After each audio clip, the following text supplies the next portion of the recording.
नमस्कार, मैं प्रज्ञा। दिल्ली विधानसभा चुनावों में बीजेपी की प्रचंड जीत के बाद एक सवाल लगातार चर्चाओं में है और वो सवाल ये है कि दिल्ली का अगला मुख्यमंत्री कौन होगा।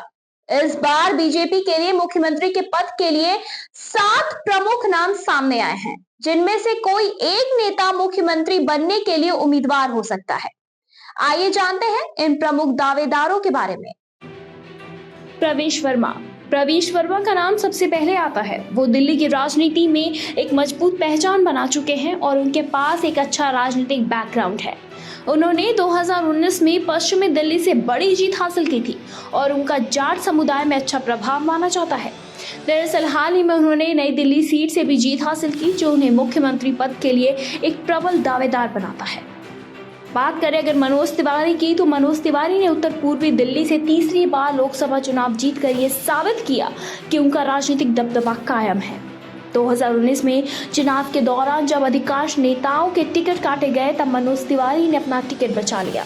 उनकी लोकप्रियता और प्रभावी नेतृत्व को देखते हुए उनका नाम भी सीएम पद की रेस में है। मनजिंदर सिंह सिरसा एक सिख नेता हैं, जिन्होंने शिरोमणि अकाली दल छोड़कर बीजेपी ज्वाइन की थी। वो रजौरी गार्डन से 3 बार विधायक चुने गए हैं और वर्तमान में बीजेपी के राष्ट्र मंत्री हैं। उनके सिख समुदाय में मजबूत पकड़ और दिल्ली बीजेपी में अहम भूमिका है, उन्हें एक अहम दावेदार बनाती है। स्मृति ईरानी की अगर बात करें, तो बीजेपी में महिला मुख्यमंत्री के रूप में स्मृति ईरानी का नाम भी चर्चाओं में है। वो भाजपा महिला मोर्चा की राष्ट्रीय अध्यक्ष रह चुकी हैं और लोकसभा चुनावों में राहुल गांधी को हराकर बड़ा राजनीतिक नाम भी बना चुकी है। वो उनकी लोकप्रियता जो है और दिल्ली की जो राजनीति में एक महिला का चेहरा पेश करने की बीजेपी की रणनीति को देखते हुए उनका नाम भी सीएम पद की रेस में शामिल है। विजेंद्र गुप्ता की अगर हम बात करें, तो दिल्ली विधानसभा में नेता प्रतिपक्ष रहे हैं और उन्होंने रोहिणी विधानसभा सीट से लगातार 3 बार चुनाव जीते हैं। वो संघ और संगठन में अपनी मजबूती पकड़ के लिए जाने जाते हैं और बीजेपी के लिए एक स्थिर और मजबूत चेहरा माने जाते हैं। मोहन सिंह बिष्ट लगातार 4 बार विधानसभा चुनाव को जीत चुके हैं और उन्होंने हाल ही में मुस्लिम बहुल मुस्तफाबाद सीट से जीत हासिल की थी।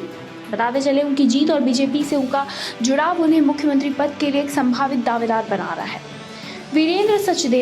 वीरेंद्र सचदेवा बीजेपी के प्रदेश अध्यक्ष हैं। उनका संगठन में अच्छा दबदबा है। उन्होंने चांदनी चौक और मयूर विहार जैसे महत्वपूर्ण क्षेत्रों में बीजेपी की राजनीतिक रणनीतियों को सशक्त किया है और उनका नाम भी सीएम पद की रेस में शामिल है। बताते चले कि इन 7 नेताओं का नाम चर्चा में है, लेकिन दिल्ली के मुख्यमंत्री के रूप में कोई एक नेता ही चुना जाएगा। ये देखना दिलचस्प होगा कि इन 7 नेताओं में से किसे बीजेपी केंद्रीय नेतृत्व चुनता है या फिर किसी बाहरी नाम पर विचार किया जाता है। फिलहाल कयासबाजी का सिलसिला तो चालू है और इस सवाल का उत्तर आने वाले समय में ही मिल पाएगा। फिलहाल इस पे आपकी क्या कुछ राय, हमें कमेंट सेक्शन में कमेंट करके जरूर बताएं।